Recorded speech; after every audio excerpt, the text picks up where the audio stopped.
Hai guys, welcome back lagi di teman cerita. Yang kali ini kita kedapetan cerita dari teman kita namanya Ulfa. Yang kejadiannya sebenarnya ini awal mulanya banget, udah lumayan lama, yaitu di tahun 2013. Dimana itu mulai deh tahun-tahun yang kelam banget buat dirinya, yang rasanya kayak nano-nano katanya gengs. Jadi waktu itu tuh Ulfa berusia 19 tahun. Nah, dirinya itu ditaksir sama salah satu pengungsi Rohingya yang kebetulan memang menetap di desanya, bernama Amir Ali. Yang mana Amir itu sudah mengungsi di desanya itu mulai dari tahun 2012. Jadi udah setahun lebih lah ya. Dan dianggapnya Amir ini sebenarnya berkelakuan cukup baik. Berbeda dengan pengungsi yang diberitakan di mana-mana nih, yang kan lagi rame banget tuh. Nah, Amir ini walaupun dari Rohingya, itu sifatnya sopan dan bisa berbaur dengan warga sekitar. Jadi warga yang menerima nih keberadaannya Amir. Sehingga cerita mereka menikah atas restu orang tuanya Ulfa juga pastinya ya, dimana tidak ada pemikiran jelek atau kecurigaan apa-apa. Namun pernikahannya itu memang hanya bersifat agama saja, tanpa didaftarkan ke KUA. Ya karena Amir sendiri ini pun nggak punya dokumen-dokumen kenegaraan kan soalnya. Gampangnya bilangnya ya nikah siri lah, biar secara agama dan menghindari yang namanya zina. Astagfirullahaladzim. Setelah kira-kira udah 4 bulan yang mereka menikah, tahu-tahu Amir menghilang gengs. Yang ternyata dia tuh pergi bersama 12 pengungsi lainnya yang diduga kaburnya ke Malaysia. Dan Amir ini menjadi dalang ataupun penggagas ketua yang mengetuai si 12 pengungsi ini gengs. Di situ Ulfa bener-bener nggak percaya sebenarnya. Amir pergi ninggalin dia tanpa pamit, tanpa ada bilang apa-apa. Kayak ya udah tahu tuh pergi gitu aja. Bahkan baju-bajunya hanya sedikit aja dibawa, macam orang yang buru-buru pergi gitu. Masalahnya pada saat itu Ulfa juga baru tahu kalau dia sedang mengandung anaknya Amir. Jadi Amir itu pergi tanpa tahu kalau Ulfa ini tuh lagi hamil. Ya Ulfa bener-bener nggak tahu nih alasan Amir pergi tuh kenapa. Ya nggak pernah bilang apa-apa, tau-tau hilang. Mereka nggak punya masalah sama sekali sebelumnya. Bener-bener jatuhnya ya kayak orang di ghosting gitu loh. Sampai Ulfa mikir apakah jangan-jangan pernikahannya itu hanya semacam alasan bagi Amir ini supaya bisa lebih bebas gitu keluar-keluar dan mendapatkan kepercayaan dari orang-orang sekitar. Karena dia jatuhnya telah menikahi orang asli sana. Jadi biar nggak dicurigain gitu kalau mau kabur ataupun pergi. Yang bakal dipikirnya, ini orang juga bakal baik lagi lah, karena ada istrinya di sini. Tapi ya, jatuhnya udahlah Allahualam. Karena kenyataannya, hingga kandungan Ulfa semakin besar, tidak ada kabar apa-apa lagi dari Amir, gengs. Dan walaupun sebenarnya warga sana, itu kan udah tahu kalau Ulfa nih menikah dengan Amir secara agama, dan sempat tinggal dulu kan bersama tuh 4 bulan sebagai suami istri. Sampai akhirnya Ulfa ini hamil nggak ada ayahnya, alias ya suaminya si Amir tuh kabur. Tapi tetap aja hal itu kayak semacam dianggap aib masa, gengs. Dibilang hal itu bisa membawa nasib buruk di kemudian hari. Ya maksudnya kan kesian ya, orang kena musibah begitu siapa yang tahu sih, siapa yang mau ditinggal sama laki, malah dibilang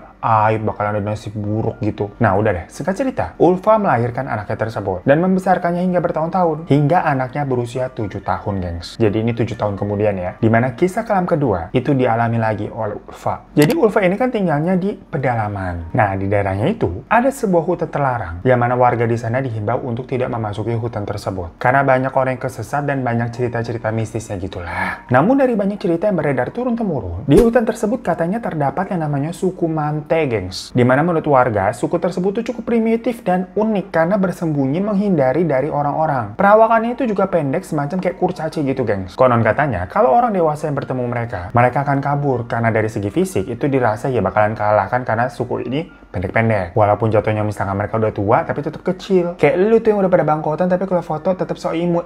Ngomongin diri sendiri.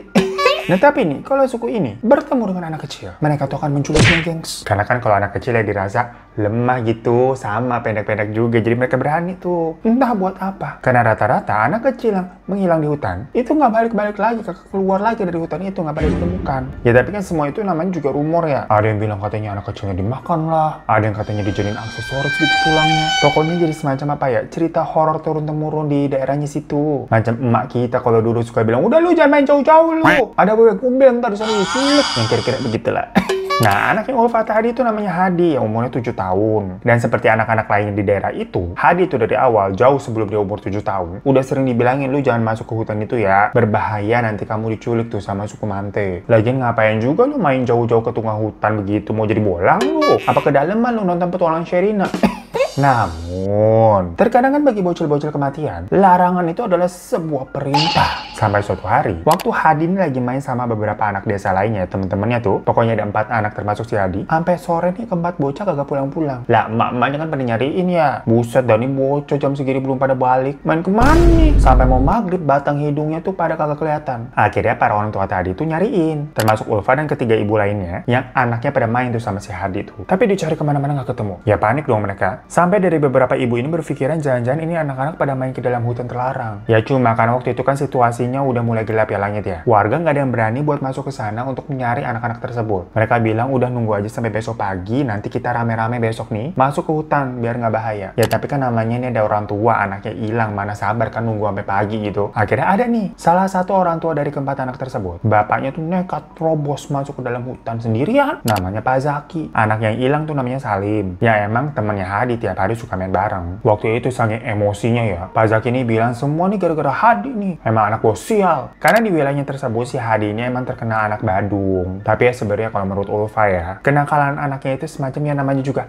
anak-anak. Kayak apa suka metikin pohon tetangga. Ya walaupun jatuhnya nyuri tapi ya kita juga kecil suka begitu ya. Ya jangan dicontoh lu tapi. Terus ngisengin apa hewan peliharaan orang. Jahilin penduduk begitu ngagetin. Yang tipe-tipe badung-badung begitulah. Nah Ulfa nih selaku ibu yang merasa, namanya juga ibu mungkin ya, batasan kenakalan anaknya tuh ya nakal anak-anak, bukan dicap tahu-tahu jadi mentang-mentang begitu tuh jadi dibilang sial. Karena emang dibilang sial gitu gara-gara waktu si Ulfa mengandung kan ditinggal sama suaminya. Ya pokoknya pada saat itu dianggap Hadi nih yang pasti ngajakin anak-anak yang lain buat main jauh-jauh sampai kali-kali itu masuk ke dalam hutan. Ya intinya tadi kan pokoknya Pak Zaki nekat tuh ke dalam hutan ya. Sementara istrinya dia yang bernama Bu Mutia nungguin tuh dengan cemas bersama Ulfa dan ibu-ibu yang lain. Sampai sekitar tengah malam gengs, Pak Zaki ini akhirnya balik tapi dia masih sendirian. Mukanya kayak bengong gitu, linglung kayak kelelahan.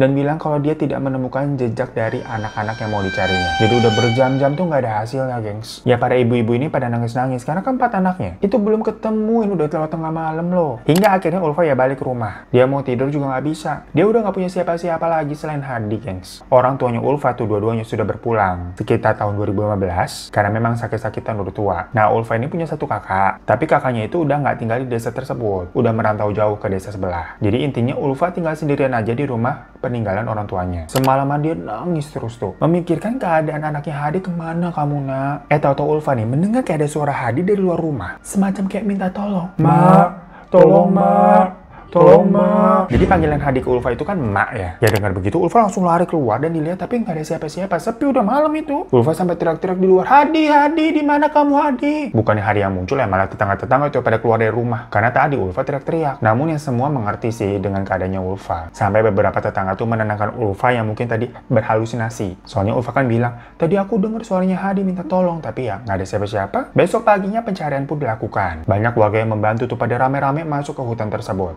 Setelah beberapa jam pencarian, ada warga nih yang nemuin sendal anak kecil yang ternyata itu memang milik salah satu anak bernama Rian. Pokoknya yang hilang kan ada 4. Ada Hadi, Salim, Arafah, sama Rian. Nah yang ketemu tuh sendalnya Rian tapi sebelah doang. Tapi karena ditemukannya sendal tersebut, itu kan semacam menjadi petunjuk kalau kemungkinan besar keempat anak ini tuh emang pada masuk main ke dalam hutan. Para orang tua lemes banget tuh, termasuk Ulfa. Karena udah seharian mencari tetap nggak ada penemuan apa-apa. Selain sendal yang tadi. 3 hari berlalu, gengs. Nggak ada tanda-tanda dari keempat anak ini. Tim pencari dan polisi pun udah diutus, tapi nggak nemuin petunjuk. Hingga akhirnya ya, keluarga juga udah mulai pasrah. Karena sebenarnya kasus orang hilang di hutan tersebut itu ya sebelumnya udah sering kejadian. Mulai dari orang dewasa dan anak-anak. Tapi memang kalau anak-anak udah lama banget kejadiannya. Sekitar 10 tahun yang lalu lah. Habis itu kan orang tua mereka pada wanti-wanti untuk kalau punya anak nih jangan main ke hutan itu ya. Sedangkan misalkan kalau orang dewasa yang hilang itu rata-rata yang pada nyari kayu bakar sendirian gitu ke dalam hutan terus kesesat nggak balik-balik lagi. Yang jelas memang hutan itu sudah terkenal karena banyak ngilangin orang. Ya tapi hilangnya nggak tahu karena kesesat apa karena sesuatu yang lainnya. Yang jelas nggak ada jejak atau tanda-tandanya lagi. Makanya sampai-sampai warga sana aja tuh kalau masuk beraninya pas ada matahari. Dan ramean kayak waktu nyariin keempat orang anak ini tuh pagi-pagi. Tapi pada hari itu, waktu sore harinya warga heboh. Karena Salim nih, anaknya Pak Zaki dan Bu Mutia itu ketemu. Tapi ketemunya bukan karena dia ada di dalam hutan, gengs. Melainkan jalan sendiri pulang keluar dari hutan terus ketemu sama warga. Ya langsung diantar ke rumah. Di situ Pak Zaki sama Bu Mutia nangis-nangis sujud syukur tuh anaknya balik. Salim tentunya langsung ditanyain kan, teman-teman kamu mana? Kok kamu cuma sendiri gitu loh. Termasuk Ulfa yang nanyain, Hadi di mana? Tapi Salim diem, mencekik orang linglung. Gak jawab pertanyaan dari orang-orang. Ya mungkin karena dia kan berhari-hari belum makan ya. Akhirnya Salim dibawa masuk ke rumah dulu dan orang tuanya menutup pintu daripada warga nih. Mungkin ingin membiarkan Salim nih biar tenang dulu. Sementara itu Ulfa sampai balik tuh ke depan hutan tempat tadi Salim keluar buat nunggu ini, siapa tahu Hadi ini bakal ikutan balik juga. Tapi ternyata enggak, gengs. Malam harinya hujan turun dengan deras disertai badai angin kencang. Yang padahal sebelum-sebelumnya tuh jarang banget turun hujan. Lagi musim kemarau. Sampai pohon-pohon banyak yang tumbang tuh berjatuhan. Termasuk tiang jemuran di depan rumahnya Ulfa tuh ambruk. Tapi Ulfa seakan-akan nggak peduli dengan situasi itu. Maksudnya ada badai gitu di luar ya. Karena yang dipikirannya hanya anaknya Hadi nih belum ketemu di tengah badai begitu. Kalau dia tersesat di hutan tuh bagaimana itu nasibnya? Ulfa hanya bisa nangis saja terus-terusan di dalam rumah. Pagi harinya ternyata ada beberapa warga nih yang rumahnya ketiban pohon sampai ambruk. Ya semalam kan lagi-lagi Ulfa cuma di rumah di dalam nangis-nangis ya. Taunya emang ada badai aja di luar. Jemuran ambruk aja dibiarin sama dia. Nah tapi salah satu rumah warga yang keambrukan pohon tuh itu menelan korban, gengs, karena isinya tuh kakek-kakek yang nggak selamat ketubruk pohon begitu. Jadi hari itu warga nih mengadakan sholat jenazah dan menguburkan si kakek. Dengan keadaan desa yang berantakan tuh banyak sampah, dedaunan segala macem. Hari itu pun Ulfa hanya fokus nih menemui Bu Mutia dengan maksud mau berbicara dengan anaknya tuh Salim. Nanya, Hadi kemana? Gimana itu ceritanya? Kamu kok bisa selamat sendirian? Hadi masih di dalam apa bagaimana? Namun hari itu Bu Mutia bilang kalau Salim ini masih harus istirahat dan meminta jangan diganggu dulu. Jangan ditanya-tanya mengenai hal-hal yang bisa memicu traumanya. Intinya Salim butuh waktu lah. Ya dibilang begitu Ulfa bisa apa ya? Namun Ulfa nih nggak mau nyerah karena anaknya belum ketemu. Dia belum bisa tenang. Jadi dia katanya bikin kue boy yang memang disukai sama anaknya si Hadi dan teman-temannya termasuk Salim. Dulu tuh waktu lagi pada main, Ulfa suka bikin kue itu dan langsung pada rebutan tuh anak-anak tuh. Makanya Ulfa mau buat kue tersebut buat si Salim lebih ke kayak nyogok sambil nanya nanti tentang Hadi. Ya tujuannya kan itu. By the way sih setelah gue cari tahu kue boy itu tuh bentukannya kayak kue cubit ya. Abis Ulfa nggak jelasin kue boy itu kayak gimana. Buat temen-temen yang tahu boleh komen di bawah ya. Nah hari itu pas kuenya udah jadi nih sekitar habis maghrib, Ulfa langsung mau nganterin kue itu ke rumahnya Bu Mutia. Tapi pas dia lagi menuju ke sana, dia melihat kalau Salim nih keluar rumah sendirian dan terlihat kondisinya kayak baik-baik aja, kayak udah seger gitu loh. Waktu mau disamperin, si Salim malah jalannya cepet banget. Jadilah Ulfa ngikutin si Salim yang ternyata dia pergi ke daerah hutan, gengs, dan masuk ke sana sendirian loh. Ulfa kan kaget, ngapain Salim masuk ke hutan sendirian? Ini udah maghrib. Pas Ulfa mau ngikutin nyusul masuk ke dalam, tahu-tahu dia dipanggil sama seorang bapak-bapak warga sana. Mau kemana deh Ulfa? Jangan masuk ke hutan sendirian, ini udah mau malam. Ya si bapak itu mungkin ngeliat Ulfa mau masuk ke hutan sendirian gitu kan, nyari anaknya Hadi. Tapi kan maksudnya bahaya malam-malam. Cuman Ulfa langsung bilang, enggak, tadi saya ngeliat Salim itu masuk ke hutan sendirian, saya mau nyusul. Hah? Salim? Ya si bapaknya kan nggak percaya ya. Akhirnya si bapak itu bilang, buat lapor aja ke orang tuanya dulu, ke Bu Mutia sama ke Pak Zaki. Akhirnya Ulfa sama bapak itu tuh pergi ke rumahnya Pak Zaki dan bilang kalau tadi saya lihat Salim masuk sendirian ke dalam hutan. Tapi di sana Pak Zaki kayak bingung dan bilang kayak, hah?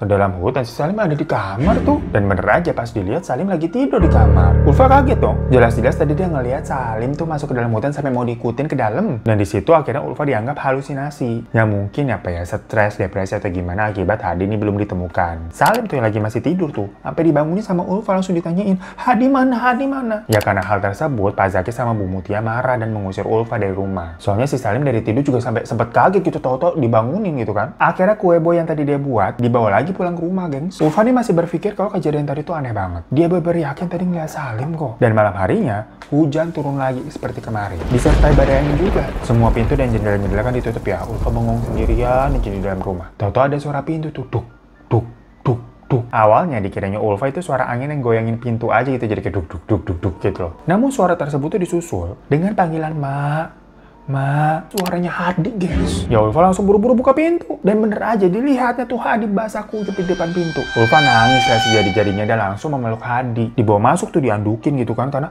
si Hadi tampak kurus gitu, menggigil basah. Buru-buru Ulfa masak air hangat buat si Hadi mandi. Sambil nunggu airnya hangat. Tadi kan kue boynya dibawa pulang lagi ya. Itu akhirnya dikasih sama Hadi, langsung dimakan tuh dengan lahap. Ulfa yang sambil nangis terus tuh nanyain, kamu habis dari mana sih, Nah? Tapi Hadi kayak tetep gitu lahap, makanya kayak orang kelaparan. Setelah air panasnya mendidih nih tekoknya, ya udah Ulfa mandiin si Hadi nih. Kangen banget gitu rasanya, dia bersyukur banget akhirnya anakku bisa pulang. Dibasuhkan tuh anaknya, terasa apa ya, kurus, batu tulangnya sampai kerasa. Tapi di situ Hadi diem aja, kayak terlihat lelah gitu, kayak mukanya ngantuk-ngantuk gitu pada dimandiin. Jadi Ulfa nggak lama-lama tuh mandiinnya dan langsung mengistirahatkan Hadi di dalam kamar. Nggak beberapa lama Hadi pun tidur tuh pulas. Ulfa lama tuh di kamarnya Hadi, di sana dibelai-belai terus kan gitu rambutnya. Sementara di luar hujan masih turun nih, nggak berhenti-berhenti. Di situ si Hadi kayak ngigok gitu sampai menggigil kayak dingin mak. Makanya sama Ulfa langsung diselimutin tuh double. Selimutnya di doublein gitu karena cuacanya memang dingin ya, hujan. Hingga akhirnya Ulfa juga merasa ngantuk dan akhirnya dia balik ke kamar. Pagi harinya saat mau menengok Hadi di kamar, Hadi udah nggak ada. Tapi selimut double yang kemarin dipakai itu sama Hadi di kamar ada, gengs. Dan kue boy yang di piring tuh habis, nggak ada. Berarti kan itu menandakan kalau semalam harusnya si Ulfa ini nggak halu dong. Ya sampai udah cari-cari tuh keluar rumah,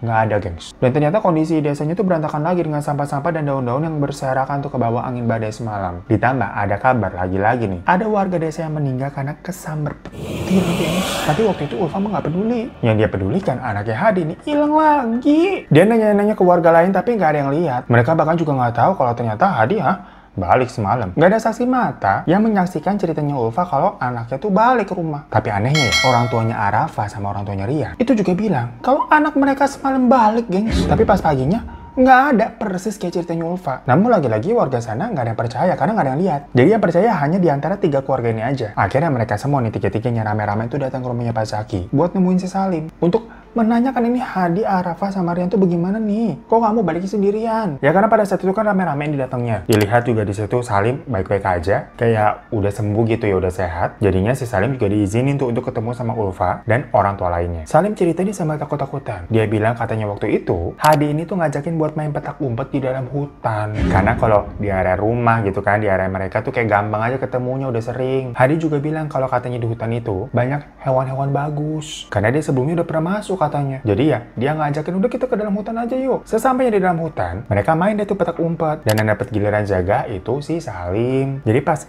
Salim selesai berhitung ya, 1, 2, 3, 4, 5, 6, 7, 8, 9, 10. Dia nyari teman-temannya, tapi ya udah nggak pernah ketemu. Terakhir kali itu nggak tahu teman-teman yang ngumpet di mana, nggak ketemu lagi. Dan Salim pun juga tersesat di sana selama beberapa hari. Sampai akhirnya katanya ada sosok kakek-kakek pendek berambut putih yang nuntun dia keluar dari hutan itu dan akhirnya bisa bertemu dengan warga. Dengar begitu kan dia sesuatu hal yang kayak gimana ya? Para orang tua juga langsung melirik nih ke arah Ulfa yang dianggap anak lu nih berarti nih bener penyebab semua ini nih. Anak-anak kita berhilang di hutan. Tapi selain itu juga sosok kakek-kakek pendek berambut putih itu siapa? Karena dari penuturan Salim, sosok itu tuh bukan warga desa sana, gengs. Karena katanya kakek itu tuh tingginya hampir sama kayak dia. Salim ini kan umurnya sama, 7 tahun kayak Hadi. Tapi si kakek itu udah peot, udah beruban semuanya, makanya putih rambutnya tuh. Nah cuma di situ ayahnya Arafah sampai kayak emosi gitu naik darah. Menyalahkan si Ulfa nih. Karena Hadi anaknya juga hilang gitu, diajak main petak umpet di hutan. Dari dulu tuh emang si Hadi bosial dibilang gitu. Sampai asmanya kambuh, asma bapaknya si Arafah tuh. Jadi kan dari duduk terus dengar ceritanya begitu, marah berdiri ya, tahu kambuh, megap-megap gitu sampai jatuh ke lantai. Ya semua orang kayak kaget. Istrinya yang panik langsung lari ke rumah buat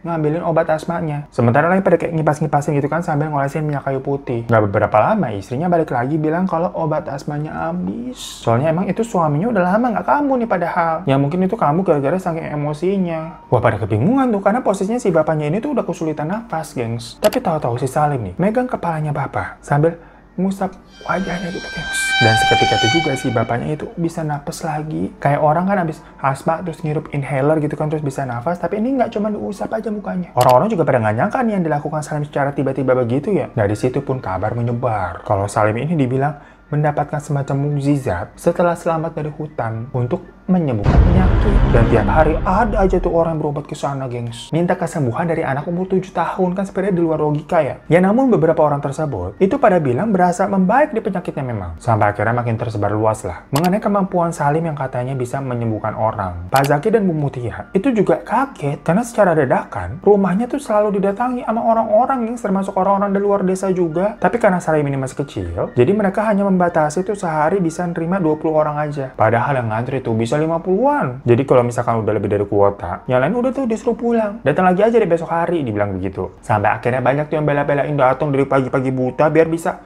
ditanganin, diobatin sama Salim. Nggak dikit juga yang sampai kayak mau bayar lebih. Kayak, udah saya bayar segini dengan harga yang mahal nih, biar diduluin. Nggak ngantri-ngantri panjang begitu. Pokoknya sempat geger tuh waktu itu katanya, gengs. Nah, sampai satu persatu pasien yang sudah pernah ditangani sama Salim itu, pada bilang, katanya nih, abis berobat, malamnya mereka tuh mimpi buruk. Didatangi sosok anak kecil yang katanya mirip Hadi. Gitu. Lagi-lagi merinding tuh kan. Astagfirullahaladzim. Maafin ya, kayak udah apa kan kalau kita kagetan kalau ada begitu-gituan. Udah deh cepet ya. Pada bilang katanya sering dilihatin sama penampakan Duh, kenapa merinding terus sih sosok Hadi tadi, gengs? Hingga kabar itu sampai di telinganya Ulfa. Ditambah lagi, tiap kali abis mereka mimpi begitu, pasien-pasien ini tuh kayak semacam mendapatkan malapetaka. Kayak rumahnya tato bocor lah, atau ada barang yang hilang lah. Pokoknya sesuatu yang tidak mengenakan. Dan semuanya jadi nyalain Ulfa. Dimana nih anaknya Hadi nih kayaknya penyebab desa mereka mengalami musibah. Buktinya sampai diteror-teror karena hantunya Hadi. Ya Ulfa nggak terima dong. Mana bisa Hadi yang statusnya aja nggak tahu ya di mana ya, belum ketemu. Kok dituduh sebagai penyebab kemalangan warga? Ya Allah, ngadi-ngadi banget. Hanya karena katanya mereka didatangi waktu mimpi tuh sosoknya Hadi. Namun lama-lama kan pasien yang datang ke Salim itu semakin banyak. Dan pada membaik memang keadaannya. Namun setelah itu, ya mereka juga mendapatkan petaka semua. Serta ya itu dimimpiin sosok Hadi. Habis dimimpiin dapat petaka. Ya lama-kelamaan, Ulfa sampai diminta untuk pindah pergi dari desa itu, gengs. Padahal Ulfa lahir di sana. Dan tinggal di rumah orang tuanya yang udah nggak ada yang emang orang asli situ. Cuma kan dia hanya orang sendiri. Cewek sendiri melawan permintaan warga yang segitu banyak ya ketakutan lah. Nggak ada yang belain dia, termasuk orang tua dari anak-anak yang pada hilang itu kan juga nyalain Ulfa gara-gara Hadi dibilang yang ngajakin main petak umpet di dalam hutan. Karena nggak punya tempat mau kemana ya. Akhirnya Ulfa ngubungin kakaknya tuh yang bernama Azam. Buat apa? Buat numpang tinggal. Pas ditanya emang kenapa tahu-tahu mau numpang tinggal? Soalnya kan rumah peninggalan orang tuanya itu lebih dari cukup lah untuk Ulfa ini tinggal sendirian ataupun bersama anaknya Hadi. Ya Ulfa akhirnya cerita kalau dia diusir sama warga karena Hadi yang menghilang. Dengar begitu kakaknya aja udah merasa aneh. Gimana ceritanya nih ada orang kena musibah anaknya hilang malah disalahin terus diusir. Akhirnya kakaknya datang tuh ke desa itu tuh buat ya belain adeknya, buat belain Ulfa. Di situ diceritain kan dari A sampai Z. Mendengar tadi kisah Salim yang katanya tahu-tahu kembali dari hutan sendirian, terus bisa mempunyai kekuatan nyembuhin orang, itu kan ya apa ya, di luar nalar. Macam Ponari zaman dulu gitu kan, heboh juga di berita-berita. Tapi kok kenapa warga sana tuh bisa percaya aja dengan hal membagongkan seperti itu, nggak bertanya-tanya ini sebenarnya ada apa gitu loh maksudnya. Sampai-sampai kok malah adiknya itu, si Ulfa diusir dari kampung. Azam datengin tuh rumahnya Pak Zaki, yang mana di depannya udah banyak tuh orang ngantri seperti biasa kan. Pasiennya dari pagi pada ngantri. Azam sampai bilang kalau mereka semua tuh musyrik, percaya dengan hal-hal yang seharusnya nggak dipercaya. Namun orang-orang di sana kayak balik marah. Ya mungkin karena dituduh musyrik gitu ya, tau-tau Azam datang-datang itu ngatain musyrik. Ya soalnya si Azam gimana pun juga ya kepancing emosinya gara-gara Ulfa diusir. Si Pak Zaki tuh juga keluar-keluar nggak terima. Dibilang anaknya sesat. Zaki tuh langsung bilang, anak saya itu bukan sesat, anak saya itu dapat ilmu kasyaf dari Tuhan. Jadi ilmu kasyaf itu bisa menjadikan manusia ini mampu mengetahui dan melihat hal-hal goib hingga dapat berbicara dengan Tuhan secara langsung. Dan dengan cara itulah Salim meminta kesembuhan dari orang-orang yang pada datang kepadanya itu langsung ke Tuhan. Maka dari itu orang-orang yang sakit ini datang langsung dijabah doanya sama Salim. Ya laporannya langsung ke Tuhan, istilahnya kan begitu. Namun Azam nggak lantas percaya gitu aja. Karena emang siapa sih Salim nih sampai dapat semacam mukjizat kayak nabi apa bagaimana itu? Anak umur 7 tahun. Dan waktu dia lihat ke dalam, memang metode pengobatan yang dilakukan sama Salim itu dengan membacakan lantunan ayat-ayat doa kepada para pasiennya. Jadi kepala pasien itu dipegang terus didoain. Dan misalkan jika pasien itu punya keluhan lain di bagian kepala, kaki, dada dan sebagainya, bagian-bagian itu akan dipegang juga. Makanya orang-orang tuh percaya kalau Salim ini tidaklah sesat. Karena kan pakai doa-doa beneran itu didengarnya. Namun yang janggal adalah setelah diobati seperti itu, pasien-pasien tersebut tuh katanya pantang terkena air selama seminggu. Terus kalau minum gimana kalau nggak boleh kena air? Nah, mereka ini dikasih kayak botol air tuh gede berapa liter yang memang sudah didoakan sama si Salim. Jadi itu botolnya gede tuh dieman-eman, dihemat-hemat gitu buat minum selama seminggu. Karena selain dari air itu, mereka nggak boleh terkena air lain. Jadi ya nggak boleh mandi, sama otomatis nggak bisa wudhu juga, guys. Ya kan aneh ya? Namun ya atas dasar biar sembuh, semuanya pada nurut aja. Dan dari waktu seminggu itu, disitulah semua pasiennya didatengin sama sosok yang mirip Hadi itu, gengs. Azam tetap merasa ini semuanya nggak wajar. Namun lagi-lagi karena dia sendirian, melawan warga yang udah pada percaya dan bergantung sama si Salim nih. Mereka balik tuh ngusir Azam, kamu apa-apaan datang ke sini bawa-bawa ribut. Ya jadinya Azam sama Ulfa disuruh keluar dari desa. Karena udah nggak bisa ngelawan lagi, akhirnya Ulfa dibawa sama Azam ke rumahnya yang memang ada di desa lain kan. Tapi Azam bener-bener marah banget dengan perlakuan penduduk desa yang kayak apa-apaan sih nih. Ih, kita juga jadi emosi daripada marah-marah. Mending kita semprot-semprot dulu nih. Yaudah parfum dari Holy Grail. Cakep masuk. Abisnya ini kan parfum belum lama launchingnya padahal ya. Tapi reviewnya pada happy-happy semua, gengs. Ya alhamdulillah ya, kita bacain yuk. Parfumnya bagus banget. Awal nggak berekspektasi lebih. Aku kira baunya sama aja kayak body mist-nya. Tapi ini another level, bener kan? Dia sampai beli 5 loh, saking enaknya, gengs. Terus ini baunya enak banget, paling favorit yang Queen sama Lost Cherry sama. Kita sama nih. Sukanya gue juga Queen sama Lost Cherry, cocok banget buat dibawa ngampus 8 jam awetnya. Beneran ini tuh awet banget, gengs. Karena tuh ini emang EDP Eau de Parfum. Jadi awetnya bisa sampai 8 jam. Wanginya juga enak-enak semua. Yang mana memang di sini tuh inspired dari parfum-parfum mahal, gengs. Tapi harganya cuma 35.000. Bikin curiga nggak sih? Eau de Parfum 35.000. Ih, ini yang bikin Salim atau gimana? Apa jangan-jangan isinya cairan magic? Bisa kok. Wanginya bisa enak, awet begini tapi cuman tuh 35.000, buset dah. Untungnya ya, ini mah udah Bipom tuh, jadi pastinya aman. Terpercaya mah kalau udah Holy Grails. Makanya sebelum ownernya tersadar nih, kesirep kali kemarin-kemarin dia ngasih harga murah. Lu borong nih, mumpung masih 35.000 harganya, masih promo. Karena memang baru launching. Daripada ntar tahu-tahu ownernya sadar gitu langsung naikin harga kan? Sedih kita. Langsung aja ya, cek-cek info di deskripsi di bawah.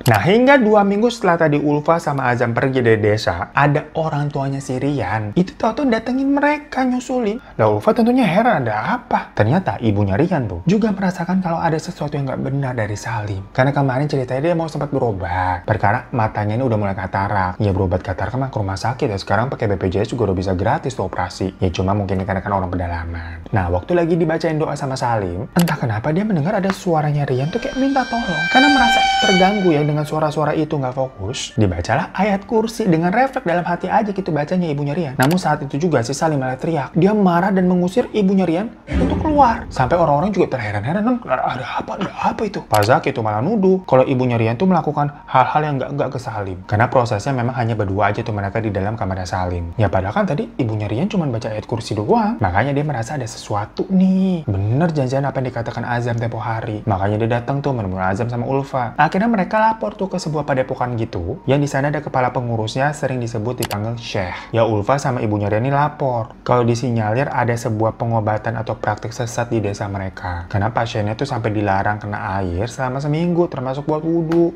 Ya berbekal dari laporan tersebut dan saksi ya dari ibunya Rian juga, akhirnya Syekh datang ke sana tuh untuk mengecek kebenarannya bersama beberapa anggota pondok. Tapi caranya nggak terang-terangan langsung gerbek, enggak. Dimana seolah-olah Syekh ini dan para anggotanya itu mau berobat, jadi datangnya pakai baju biasa. Kayak warga dari desa sebelah gitu loh. Nah, pas giliran lagi sesi nih sama Salim, si Syekh, kepalanya tuh dipegang nih. Kepalanya Syekh dipegang sama bocah 7 tahun. Terus mau dibaca doa kan? Tapi dalam hati Syekh juga baca doa. Di situ Salim langsung kayak kepanasan gitu tangannya dan dia teriak. Ya langsung lah Syekh nih melancarkan doa-doa lainnya. Yang mana Salim langsung kayak, cumpalikan teriak-teriak gitu sampai pingsan akhirnya guys. Orang-orang langsung pada rame-rame datengin masuk gitu ngeliat ada apa. Pak Zaki juga langsung marah dan menuduh Syekh telah mencelakai anaknya. Namun dengan tenang si Syekh ini menjawab kalau Pak Zaki lah yang telah mencelakai orang-orang di kampung itu karena Pak Zaki telah bersekutu dengan setan dan membunuh anak-anak yang gak berdosa demi ilmu yang menyesatkan. Jadi ya gengs ya ternyata ini berkacau. Semua ini tuh memang perbuatannya Pak Zaki. Yang kalian inget ya, waktu malam-malam Pak Zaki tuh nyariin anak-anak masuk ke dalam hutan sendirian. Yang di malam memang si anak-anaknya pada hilang. Dan di sana sebenarnya dia nemuin 4 anak itu. Tapi 3 anak nih, Hadi, Arafa, sama Rian tuh dihabis dan dikubur di dalam hutan untuk ditumbalkan agar dia mempunyai kekuatan. Namun biar nggak dicurigai warga, kekuatannya itu dimasukin ke anaknya si Salim. Dimana di dalam hutan itu, Pak Zaki ini selama berjam-jam melakukan ritualnya, gengs. Sampai akhirnya dia keluar dan bilang kalau dia nggak menemukan apa-apa. Besokannya warga nggak bisa nemuin anak-anak itu karena udah pada dikubur. Dan si Salim nih, itu dikekep sama makhluk penunggu sana, jadi warga nggak bisa lihat. Makhluk yang membuat perjanjian sama si Pak Zaki. Sampai Salim akhirnya bangun setelah 3 hari kemudian dan diantar sama sosok itu yang rupanya kayak kakek-kakek pendek gitu kan, keluar dari hutan. Dan si Salim itu telah mendapatkan ilmu awalnya, gengs, yaitu sihir tahyil namanya. Dimana itu adalah kemampuan untuk mengelabui pandangan dan pikiran manusia. Sama halnya tadi, warga nih nggak menemukan Salim di dalam hutan, ya karena sihir tersebut. Pandangan manusianya tuh dikelabui, nggak ngeliat si Salim. Dan juga kesembuhan yang dialami sama pasien-pasien si Salim, itu ya karena sihir tahyilnya juga. Karena emang kekuatannya itu tuh yang baru didapat. Dimana pandangan dan pikiran dari pasien itu mengira, melihat dan merasakan seolah-olah penyakitnya sembuh. Padahal mah kagak. Sampai akhirnya juga mereka mulai menjadi musyrik. Karena ya nggak sholat dan sebagainya, habis nggak boleh kena air seminggu. Sihir itu pula pun yang menakut-nakuti mereka dengan sosok hantu yang menyerupai mirip Hadi untuk memfitnah si Hadi. Kalau kesialan-kesialan menimpa desa, itu ya si Hadi, karena dari awal kan dibilangnya anak sial. Dan memang dari awal si Hadi yang ngajakin mereka untuk main petak umpet. Ya dari situ pun akhirnya anggota Syekh mencari nih kuburan tempat Zaki mengubur anak-anak tersebut. Ternyata ketemu. Ya tangisan Ulfa pecah pada saat itu melihat anaknya sudah dalam kondisi yang ya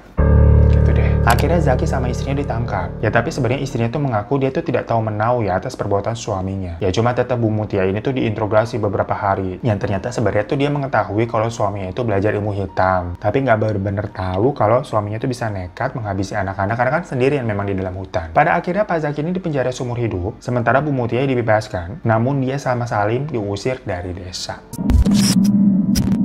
So, itu kan cerita dari Ulfa yang merupakan seorang ibu yang telah ditinggal suami dan anaknya juga. Saat ini Ulfa masih memilih untuk sendiri karena dia masih takut merasakan yang namanya kehilangan lagi. Sejak kejadian itu, untungnya orang-orang nih, tetangga-tetangga sekitar semuanya dari desa tersebut langsung berubah baik banget sama dia. Dan sekarang juga Ulfa nih aktif dan disibukkan dengan kegiatan pengembangan UMKM yang ada di desanya tersebut. Jadi dia punya keluarga baru yang selalu istilahnya menemani hari-harinya, nggak kesepian. Termasuk nontonin temen cerita terus yang buat nemenin dia katanya kalau mau tidur. Ya walaupun kita kurang paham ya Mbak Ulfa ya. Kalau tidur dengan yang horor-horor begitu konsepnya bagaimana sih? Apa nggak jadi kebawa mimpi buruk maksudnya? Tapi ya terima kasih banyak ya Mbak Ulfa untuk ceritanya. Buat teman-teman semua juga terima kasih udah pada nontonin. Klik tombol subscribe yang belum. Kalau udah terima kasih banyak. Kalau belum ya klik tombolnya. Dan kalau mau kirim-kirim cerita boleh juga ke email ini. Sampai jumpa lagi di teman cerita selanjutnya. Assalamualaikum warahmatullahi wabarakatuh. Dadah.